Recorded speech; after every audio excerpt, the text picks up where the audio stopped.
नमस्कार मित्रों, एक कलाकार की यात्रा के इस कार्यक्रम में आपका बहुत बहुत स्वागत है।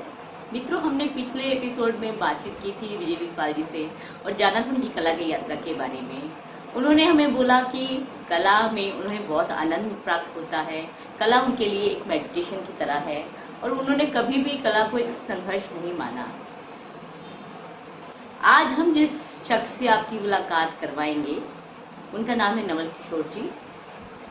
आर्टिस्टों की अग्रणी सूची में उनका नाम आता है और इस धूमि नमस्कार मित्रों, एक कलाकार की यात्रा के इस कार्यक्रम में आपका बहुत बहुत स्वागत है। मित्रों, हमने पिछले एपिसोड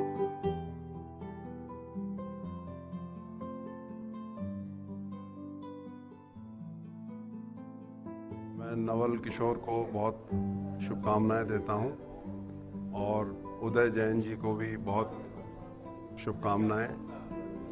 और उन्होंने एक ऐसे चित्रकार का शो किया है जिसका काम ड्राइंग पर आधारित है। आज के युग में लोग ड्राइंग करना भूल गए हैं। ये ऐसे है जैसे कि कोई संगीतकार हो या कोई गायक हो, वो सुर में गाना भूल जाए, क्योंकि सुर जो है ना वो रेखाओं से ही आता है। तो ये पुराने स्कूल को फॉलो कर रहे हैं, इसके लिए मैं बहुत इनको शाबाशी देता हूँ कि ऐसे युग में जब बड़ी भाग दौड़ हो रही है, लोग आगे दौड़ में होना चाहते हैं, डिजिटल मीडिया हावी है और टेक्निकल चीज़ें आर्टिस्ट के ऊपर हावी हो रही हैं, उस समय में ये ड्राइंग को लेके चल रहा है, तो ये हमेशा अपनी आत्मा से जुड़ा रहेगा। और कला जो है वो आगे चल के आत्मज्ञान की ओर ले जाती है, अपने को साक्षात्कार कराती है अपने एसेंस से, स्रोत से।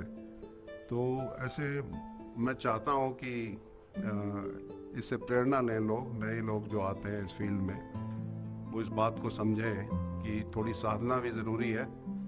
आर्ट जो है उसको सेल्फ रियलाइजेशन की ओर ले जाएं, नहीं तो एक बड़ी कमर्शियल सी एक चीज़ बन जाएगी और उसका जो रस है और आनंद है वो खत्म हो जाएगा। तो मैं बहुत शुभकामनाएं देता हूँ, बहुत अच्छा लगा मुझे काम, और ड्राइंग बहुत अच्छी है और ये भविष्य में बहुत आगे जाएंगे।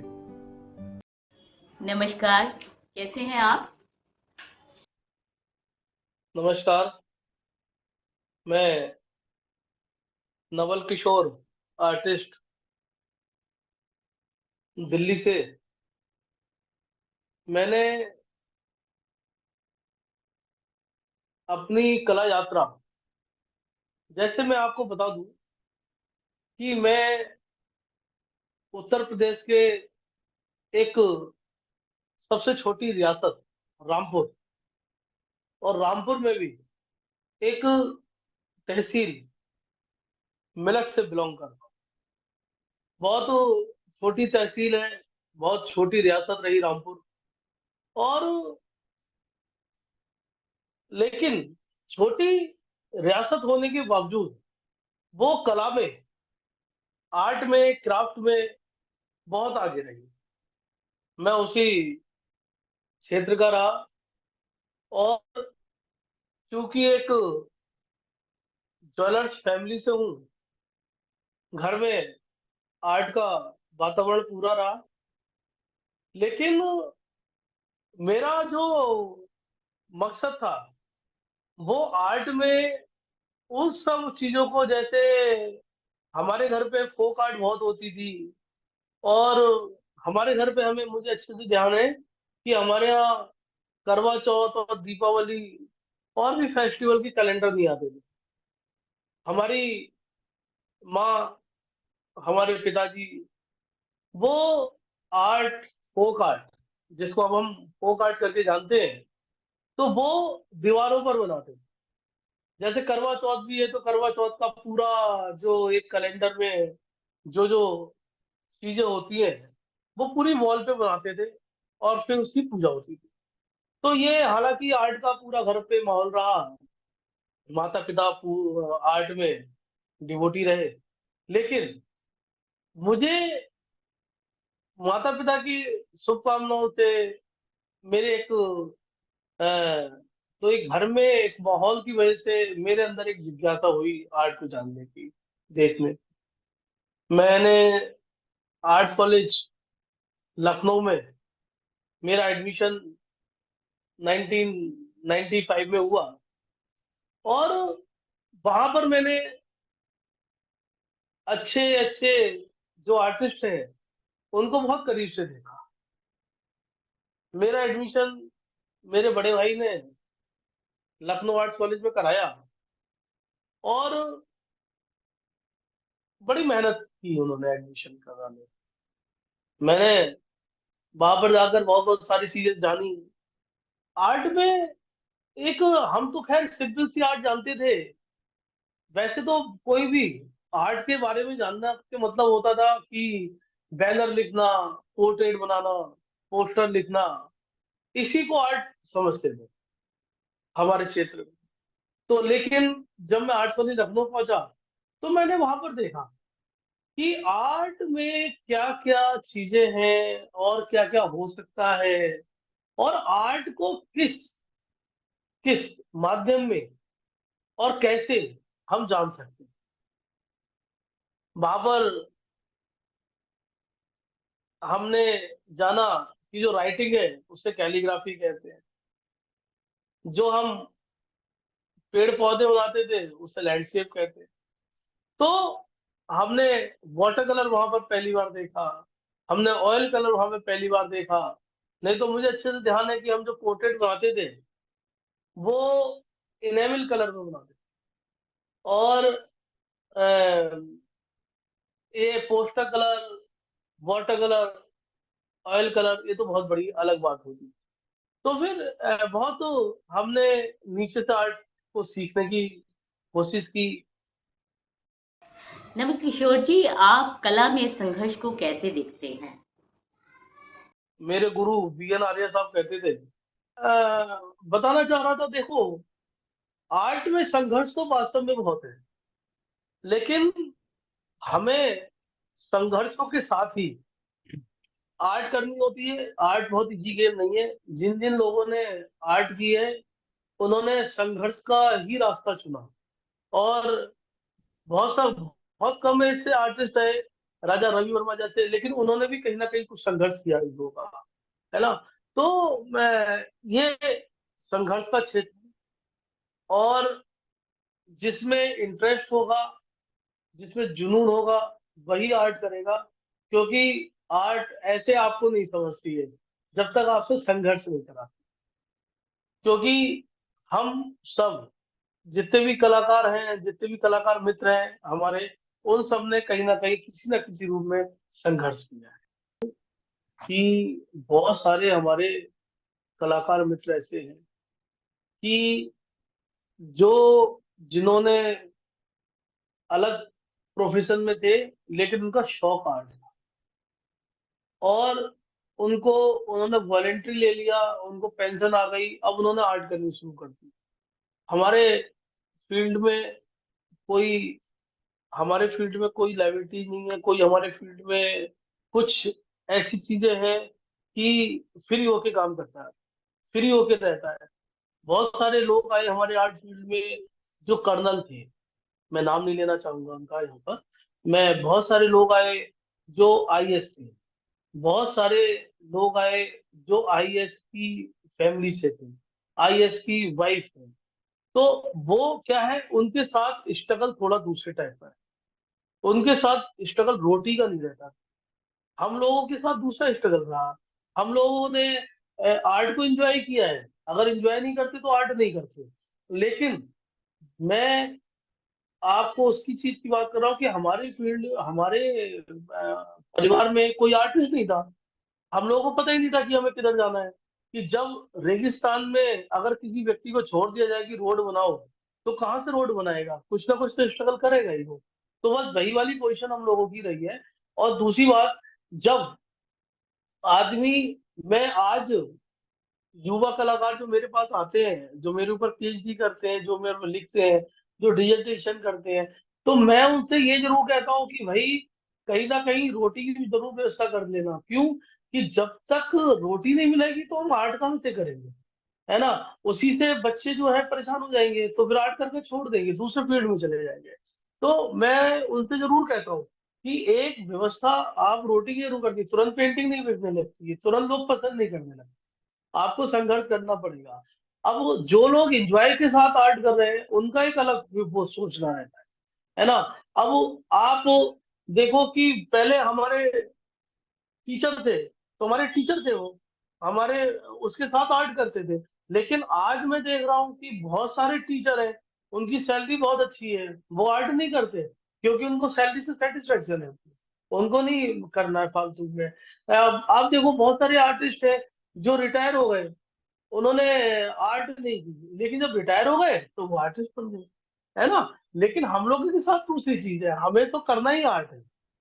बिल्कुल हमने क्या बताया बिल्कुल। आपको, मैं बीच में मैं कुछ दिनों के लिए जॉब में आया, वो भी बस एक वजह रही जॉब में आया, है ना। और जिन जिन लोगों, और बहुत सारे लोग हैं जो आर्टिस्ट हैं जिन्होंने जॉब छोड़ दी, उनको जॉब मिली, हम्म, उनको पहले नॉर्म तौर पे पहले अच्छे आर्टिस्टों को जॉब में दिया जाता था इसलिए कि हमारे स्टूडेंट को कुछ सिखाए, चाहे वो हम्म, जतिन दास जी हुए, ए रामचंद्रन हुए, और भी बहुत सारे हम्म, लोग रहे, तो जिन्होंने हम्म, बहुत एक एक लंबे दौर तक बच्चों को सिखाया, और उसके बाद हम्म, उन्होंने कहा नहीं अब तो हम आर्ट अपनी करेंगे, है ना। जी तो ये क्या होता जी। है कि एक ये अलग धारणा है। और मैं कहूँ, मैं तो बच्चों से और हमेशा कहता हूँ कि आर्ट में आपको पहले पेट तो आपको भरना ही पड़ेगा, है भी बिल्कुल सत्य बात है। भाई जब हम्म, आपके पेट में रोटी नहीं होगी तो हम कहाँ से सोचेंगे। इसी से काम करते थे, मेरे गुरु थे, और हमने उनसे बहुत कुछ सीखा। स्केचिंग की क्लास वही लेते थे, हमारी वाटर कलर की क्लास वही लेते थे। और उनके साथ एक उस समय का एक माहौल था आर्ट्स कॉलेज में, कि जैसे अगर हम उनके प्रिंसिपल ऑफिस में, हम उनके ऑफिस में एंट्री कर गए, तो हम उन्हें अपनी स्केचिंग दिखाने लगते थे, तो वो अपनी जितनी फाइलें वाइलें थी वो सब हटा देते। तो एक एक एक आर्टिस्ट का, एक टीचर का अपने स्टूडेंट के प्रति एक डिवोशन रहता था। वहां से हमने बहुत कुछ सीखा। मैं मुझे 2001 में गढ़ी रिसर्च ग्रांट ललित कला एकेडमी की मिली, और मैंने गुरुजी के आदेश से, उनके दिशा निर्देशन पर, मैंने लखनऊ सेंटर नहीं चुना, मैंने गढ़ी आर्ट स्टूडियो चुना। मैंने गढ़ी में आया, गढ़ी में मैंने देखा, तो वहां का और भी कुछ अलग माहौल था उस समय। जब मैं गढ़ी रिसर्च ग्रांट पर गढ़ी स्टूडियो दिल्ली में आया, तो मैंने वहां पर देखा कि शंकु चौधरी, हिम्मत शाह, और भी पता नहीं कितने आर्टिस्ट ऐसे काम करते थे जिनका हमने हिस्ट्री में नाम सुना था, नाम पढ़ा था। तो हमने क्या था, तो उनके साथ काम करने का मौका लगा, बहुत कुछ सीखा हमने उन सबसे। उनके साथ वहां पर गढ़ी में रहते थे, तो उनके साथ भी बस वही क्रम रहता था कि हम उन्हें अपने काम दिखाते थे, वो हमें अपनी चीजें बताते थे, और बहुत काम अप्रिशिएट करते। हेमंत शाह जी, और हिम्मत सिंह शाह जी के साथ मैंने काफी टाइम दिया। तो वहां से एक नई जर्नी स्टार्ट हुई। हमने गढ़ी में देखा कि आपके एकदम पूरा माहौल ही चेंज है, कि आर्ट की बात हो रही है, आर्ट को इंटरनेशनल लेवल पे कैसे लेके जाए, अपनी स्टाइल को कैसे डेवलप करें। अब और आर्ट में और नई चीज क्या क्रिएटिविटी लाए, अपने टेक्सचर कैसे डेवलप करें, अपनी पेंटिंग्स में एक नई विधा, एक नया कलेवर कैसे जोड़े। वहां से हमने बहुत कुछ सीखा। गढ़ी स्टूडियो, जिसमें देश के जाने माने कलाकार कार्य करते थे, मेरा बड़ा सौभाग्य रहा, ईश्वर ने बड़ी कृपा करी कि मैं गढ़ी स्टूडियो में मुझे एडमिशन, और मैं वहां पर काफी टाइम रहा। उसके बाद मैंने अपना स्टूडियो खुद का बना लिया, और फिर मैं वहां से काम, मैंने देखा मैंने देखा कि आर्ट में जब तक कुछ लीक से हट करना हो, कुछ अलग अलग हट करना हो, तो उसको प्रमोशन मिलना बड़ा मुश्किल होता है। मैंने एक राह चुनी। मैंने सेमी रियलिस्टिक की राह चुनी। मैंने इसमें कुछ करने की ये कोशिश की, और ऐसे ही हल्के हल्के करके ये मेरी स्टाइल डेवलप होती गई। लोगों ने बड़ा पसंद किया। Art by art collectors, museums, और भी पता नहीं कितने लोगों ने इस स्टाइल को पसंद किया। मुझे अप्रिशिएट, इसमें और भी काम करने का एक वो रहा, इंटरेस्ट रहा। मैंने इस विधा में, इस टेक्निक में, इस स्टाइल में बहुत सारी पेंटिंग की, मुझे याद भी नहीं कितने, और मैं कई सालों से इसमें काम करता रहा हूँ। मगर इससे पहले काफी सारी चीजें रही। जैसे मैंने एक सीरीज बनाई थी जब मैं एमएफए का स्टूडेंट था। तो एक मैंने सीरीज बनाई थी, बैगर सीरीज। बैगर सीरीज में बहुत काम किया। बैगर सीरीज में मैंने different different sketches, drawing, painting बहुत किए, और उनका मैंने एक शो लखनऊ आर्ट कॉलेज में लगाया। बहुत अप्रिशिएट हुआ वो। मेरा बेसिकली क्या है कि शुरू से ही अ, एक सीरीज में काम करने का बड़ा मन रहता है हमें। मेरा सोचना है उसमें कि हम जब सीरीज में काम करते हैं तो हमारी स्टाइल डेवलप होती है। हम जब सीरीज में काम करते हैं तो हमारे पास बहुत कुछ समझने का एक मौका हासिल होता है। एक पेंटिंग में जो हम कोई गलत कार्य, कोई गलत ड्राइंग, कोई गलत टेक्सचर कर देते तो दूसरी वाली पेंटिंग में हम नहीं करते हैं। तो ऐसे ही पेंटिंग्स हमें बहुत कुछ सिखाती है कि हमें ये करना चाहिए, हमें ये नहीं करना चाहिए। और वैसे भी एक सेइंग है, practice makes the man perfect. अगर हम किसी भी विधा में प्रैक्टिस करते रहते हैं, अगर हम किसी भी स्टाइल में प्रैक्टिस करते रहते हैं, तो वो हमें बहुत कुछ सिखाती है। और तो और हमारे लाइफ में एक वो महत्वपूर्ण भूमिका अदा करती नवल किशोर जी, जो कलाकार या जो लोग इस क्षेत्र में यानी कला के क्षेत्र को अपना करियर बनाना चाहते हैं, उनको आप कुछ सलाह देना चाहेंगे अपनी ओर से? क्योंकि आपने तो बहुत लंबी यात्रा कर ली है, तो कोई इस तरह का मार्ग जिससे उनका ये मार्ग सुगम हो जाए। है। देखिए, मैं बता दूं कि ये जो आर्ट की जर्नी है, ये बड़ी डिफरेंट सी जर्नी है। और जितने भी हम सब्जेक्ट पढ़ते हैं, एक हमारा आर्ट ऐसा सब्जेक्ट है जिसके साथ साधना शब्द जुड़ा है। हम हमेशा कहते हैं कि हम कला साधना कर रहे हैं। हम कभी नहीं लिखते हम कला पढ़ रहे हैं। हम कभी भी नहीं देखते कि फिजिक्स के साथ साधना शब्द जुड़ा हुआ है। हम कभी नहीं कहते कि हम केमिस्ट्री के साथ साधना जुड़ा हुआ है। केमिस्ट्री साधना कभी नहीं कहते। हम कला साधना कहते हैं। तो ये सब्जेक्ट ही हमें साधना है, हमारी साधना है। और जहां तक रही बात युवा कलाकारों की, मैं बहुत सारी यूनिवर्सिटी में जाता हूँ लेक्चर देने, बात करता हूँ बच्चों से, स्टूडेंट को समझाता हूँ, बताता हूँ कि आपको इसमें दो चीजें करनी होती है। सबसे पहला तो पेशेंस। पेशेंस का इसमें बहुत बड़ा रोल है। इस जर्नी में पेशेंस का बहुत बड़ा रोल है। और दूसरा, हमें इसमें कोई भी शॉर्टकट नहीं मिलता है। आर्ट में कोई भी शॉर्टकट नहीं है। आर्ट में कोई भी इफ बट नहीं है। आपको आर्ट करनी है तो करनी है, आपको साधना करनी है तो करनी है। आपको हो सकता है कि इस कला साधना में शुरू में कुछ भी ना मिले, आपको अप्रिशिएशन का तो आप बात ही खत्म कर दो। आपको हो सकता है बहुत सारे लोग ऐसे मिले जो आपको मोटिवेट भी ना करें, आपको अप्रिशिएट भी ना करें। लेकिन जैसे जैसे इस कला को हम, ब्रश को हम घिसते रहते हैं, चलाते रहते हैं, वैसे वैसे इस ब्रश से, कलर के साथ एक खुशबू निकलनी शुरू होती है। हमें जरूरत है उस समय तक ब्रश चलाने की जब तक इसमें खुशबू ना निकलने लगे। मगर हम देखते हैं कि आजकल युवाओं में पेशेंस की बहुत कमी है। पेशेंस उनमें मुझे लगता है कि बहुत कम है।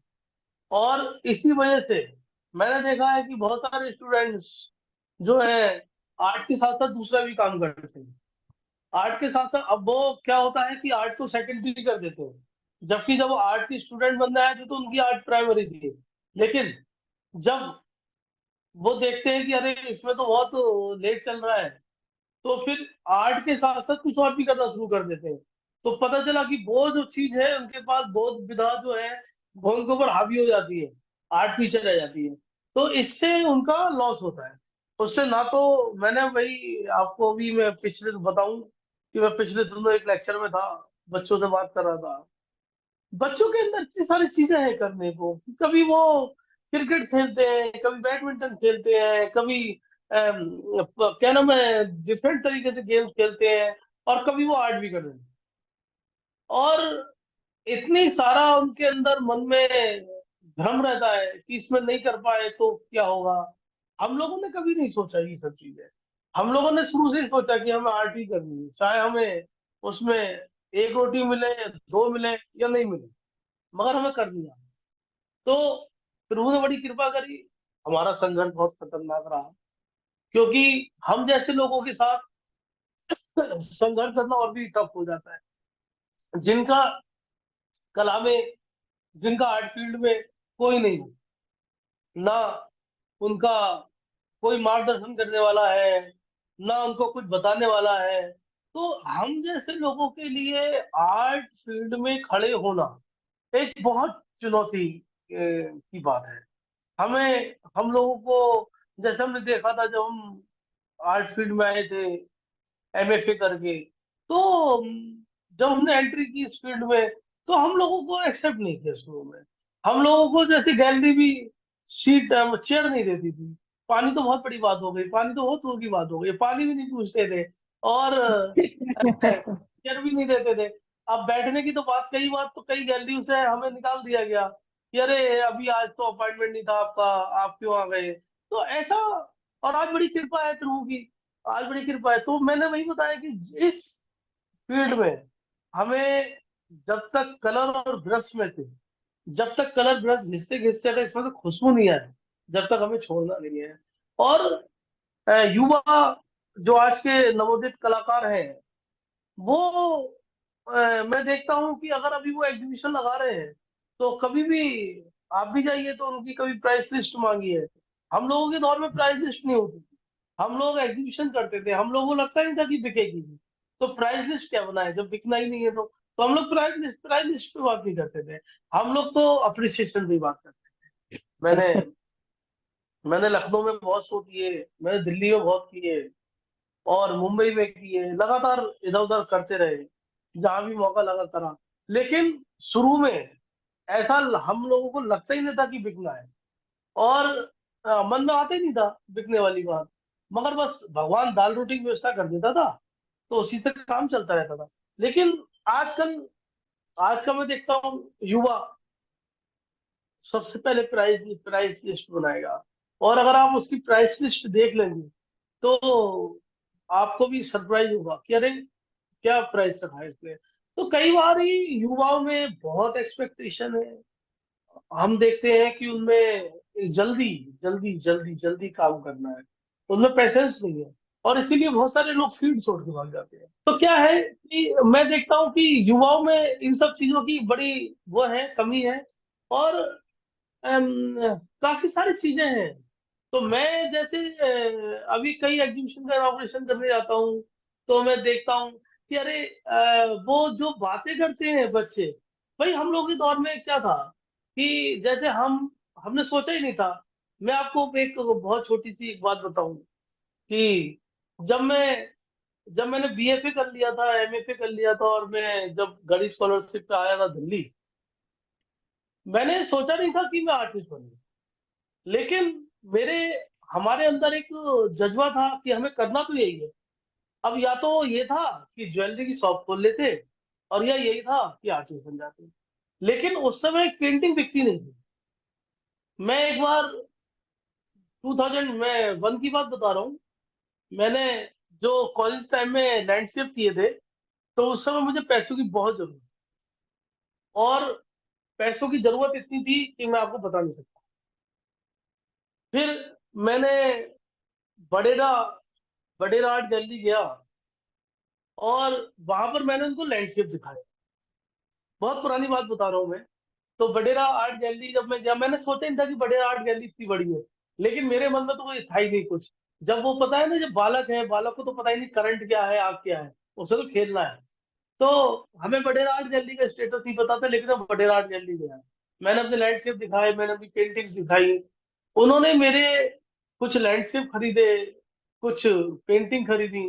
और जब मैं लौट के आया, तो और मैंने गढ़ी स्टूडियो मैंने कुछ अपने मित्रों के साथ शेयर किया कि आज यार मेरे तो बडेरा ने कुछ काम खरीद लिए। तो उन्हें भी बड़ा वो लगा, सरप्राइज, अरे ऐसे कैसे हो गया। तो फिर क्या है ना कि हम पता नहीं कहाँ पर साधना हमें कहाँ पर ले जाए। और दूसरी बात यह है कि जब हम फ्रीलांस आर्टिस्ट थे तो कोई वो मतलब तो रहता नहीं था। हमें तो आर्ट ही करनी होती थी। हमने सोचा नहीं था कि हमें प्रोफेसर बनना है, हमें डायरेक्ट डॉक्टर बनना है, हमें डायरेक्टर बनना है, कुछ नहीं। लेकिन जब फ्रीलांसिंग करते करते करते एक समय हो गया। ये तो जाना हमने उनकी प्रोफेशनल लाइफ के बारे में, अब थोड़ा सा निजी जिंदगी के बारे में भी जानते हैं। मेरे पिताजी मुझसे बोले कि भाई मुझे तुम्हारी मैरिज करनी है। और मैं लोगों को बता नहीं पा रहा हूँ कि फ्रीलांसिंग होती क्या है। मैंने जैसे कि आपको बताया कि मैं बहुत छोटे क्षेत्र का रहा हूँ। तो पिताजी कहते थे भाई फिर तुम सब कुछ सही हो है, तुम्हारे पास सब कुछ है तो, लेकिन अब तुम्हारी मैरिज कर दी है तो मैं बताऊं कैसे उनको। मैं जो भी आता है तो मैं उनको कहता हूँ फ्रीलांस आर्टिस्ट है। तो वो समझ ही नहीं पाते क्या है। कोई भी अपनी अ, बेटी को ऐसे देता नहीं जब तो उसे लगता है कि इसकी किस्मत मजबूत ना हो। ये सत्य वचन है। तो फिर क्या होता है कि फिर मैंने एक यूनिवर्सिटी ज्वाइन करी, मुझे एक यूनिवर्सिटी से ऑफर आया। मैंने एक यूनिवर्सिटी ज्वाइन की, मैं वहां पर रहा कुछ दिन, और मैंने वहां पर काम किया। मेरी मैरिज हुई।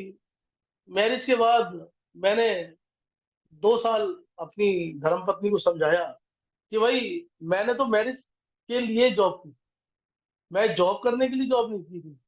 लेकिन तो इसके लिए मेरी धर्मपत्नी, ईश्वर ने बड़ी कृपा कर दी, वो समझ गई, और मैं फिर से फ्रीलांसर हो गया। तो आज कृपा है भगवान की।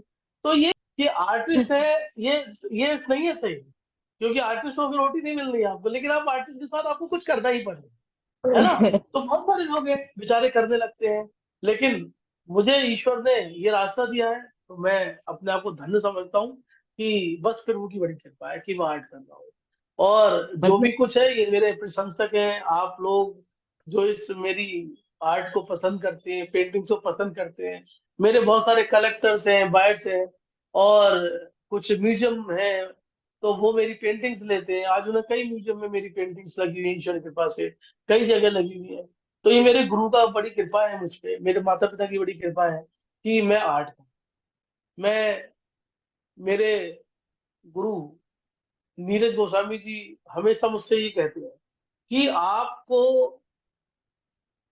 सिर्फ काम करना है, और काम अपनी जगह खुद बना लेगा।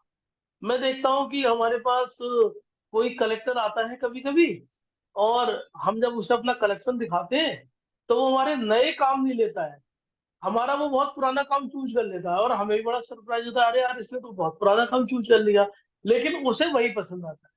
तो वही है कि काम तो आपको करना ही पड़ेगा। कब कौन सी चीज क्लिक हो जाए, ये कलेक्टर्स और जो क्या नाम है, म्यूजियम देखते हैं, उनको उनका एक अलग दृष्टि होती है। और कला जो है वो एक दृष्टि का है। परिवार का परिवार का बहुत, जैसे देखो क्या है कि हम लोग ज्वेलर्स फैमिली से हैं। मेरे घर पर मेरे घर पर किसानी भी होती है, हमारे खेत हैं, और एक सपोर्ट रहा। हम लोग 5 भाई हैं, तो कहीं ना किसी रूप में सपोर्ट तो रहा ही। लेकिन बहुत सारे लाइबिलिटीज लाइबिलिटीज भी नहीं रही। अच्छा, बड़े भाई सब कुछ देखते थे, तो उनको लगा कि आर्ट में जा रहा है तो इसको हमारे मेरे बड़े भाई ने, कमल किशोर जी ने मेरी बड़ी हेल्प की, और उनको लगा कि आर्ट कर रहा है। हालांकि मैं आपको बता दूं कि मेरा आर्ट करना एक इंटरेस्ट मेरा बाद में बना। पहले मैंने बीए किया है, और बीए मैंने ये सोच के किया था कि मैं आईएएस ऑफिसर बनूंगा, और मेरा बड़ा मन था। मैं जब भी किसी आईएएस को आज भी देखता हूँ तो मुझे बड़ा अच्छा लगता है। आज मेरे कई आईएएस आईपीएस मित्र हैं, तो मुझे उनको देख के बड़ा अच्छा लगता है। लेकिन उनको मुझे देख के अच्छा लगता है, उनको लगता है कि आप स्वतंत्र रूप से कला काम कर रहे हैं, हम उतने स्वतंत्र हैं नहीं। लेकिन क्या है कि मेरे भाई ने तो मुझे देखा कि अरे, मित्रों, कलाकारों को आगे लाने का ये जो कार्यक्रम है, एक कलाकार की यात्रा, ये हमारा प्रयास आपको कैसा लगा? यदि कोई सुझाव आप देना चाहें तो हमें दे सकते हैं। हमारा संपर्क सूत्र है 9289305257। पिछली बार हमने बात की थी विजय विश्वाल जी से, इस बार हमने बात की नवल किशोर जी से। कलाकारों से बातचीत का ये सिलसिला यूं ही चलता रहेगा। तब तक के लिए नमस्कार।